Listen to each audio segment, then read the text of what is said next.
Қайырлы күн қыздар, бүгін сіздермен мясной пирог жасаймыз. Пирог өте дәмді әрі тойымды, білесіздер. Егер рецепт ұнаса, аяғына дейін көріңіздер, комментарий қалдырып, каналға тіркеліңіздер. Ал бастаймыз ендеше. Біздің тестамызға ұн қажет болады. Мұздатқыштан алынған, морозильниктен алынған сары май, бір жұмыртқа, жарты кесе сүтте суық болуы қажет, және 1 чайный ложка разрыхлитель және 1 чайный ложка тұз. Ең алдымен осылай үккіштен сары майымызды өткізіп аламыз. Үккіштен өткізген сары майымызға ұнымызды қосып, екеуін жақсылап араластырамыз. Яғни біз песочное тесто дайындаймыз. Ұнды бірден қосып жібермеңіздер, аз-аздан қосып, қамырлеп көріңіздер. Себебі ұн әр жерде әртүрлі. Осы жерге 1 чайный ложка разрыхлитель және 1 чайный ложка тұз қосамыз, және барлығын тағы да бір рет араластырамыз.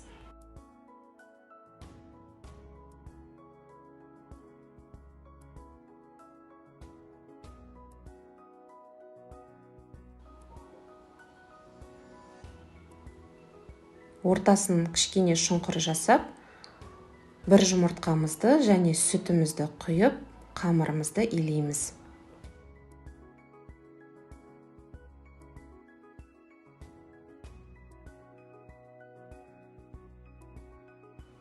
Осы жерде байқалады, ұн қажет бола ма, қажет болмай ма. Егер қажет болып жатса, онда аз-аздап қосып көресіздер. Тестамыз осындай жұмсақ болады. Оны салафанға салып, жарты сағатқа холодильникке қоясыздар. Осы уақыт аралығында салмасын дайындап аламыз. Яғни бізге майдалап туралынған пияз және фарш қажет. Қара бұрыш, тұз қосамыз, жақсылап барлығын араластырамыз.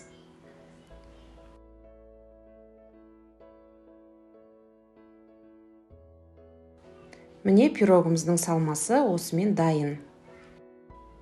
Холодильникте жарты сағат тұрған қамырымызды алып, 2 бөлікке бөлеміз. Бір бөлігі үлкен, екіншісі кішірек болады.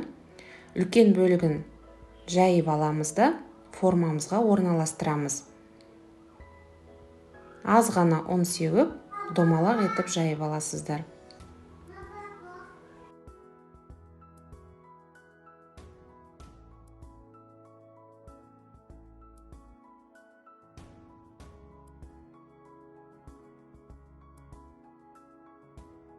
Формамызды майламаймыз, пергамент төсемейміз, яғни тестамыз песочный болғандықтан құрамында май бар, сондықтан жабыспайды.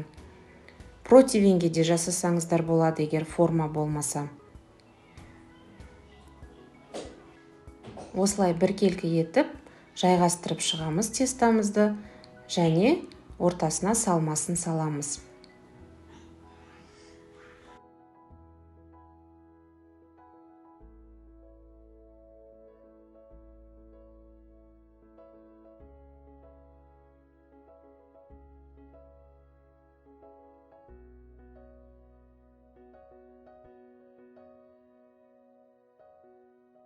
Міне біздің пирогымыздың салмасы салынды. Енді пирогымыздың бетін жабуымыз қажет. Ол үшін екінші бөлікті тестамызды жайып аламыз. Екінші тестамызды алдыңғы тестамызға қарағанда кішірек қып жаямыз және фарштың бетіне орналастырамыз.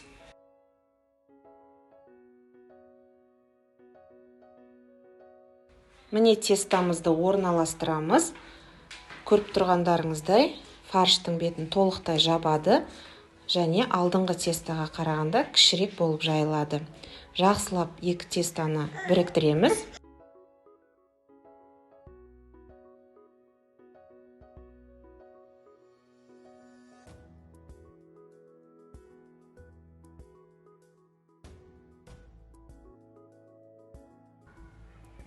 Әсемдік үшін пирогтың шетін түйіп шықсаңыздар болады.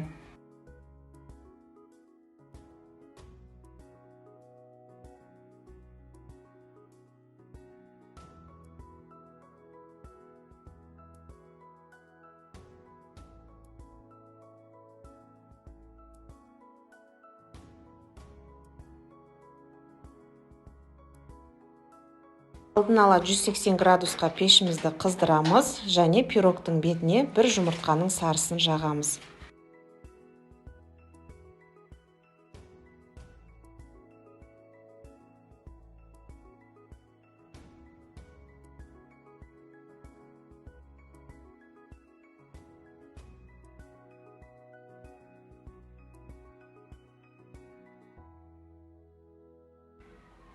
Және кунжут сепсеңіздер болады, бірақ маңызды емес.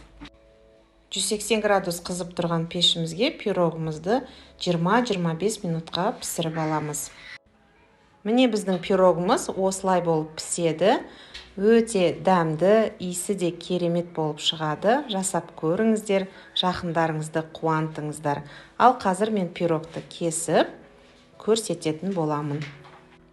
Байқасаңыздар, кескен кезде де пирог ешқандай қиындық тудырмайды, яғни мыжылып, езіліп кетпейді. Тестасы өзінің формасын жақсы ұстайды. Тестасы үгілмелі болады, ал начинкасы өте сочный болады, қыздар.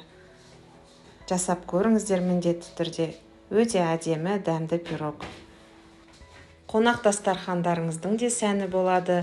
Түскі асқа, кешкі асқа дайындауға өте жақсы вариант.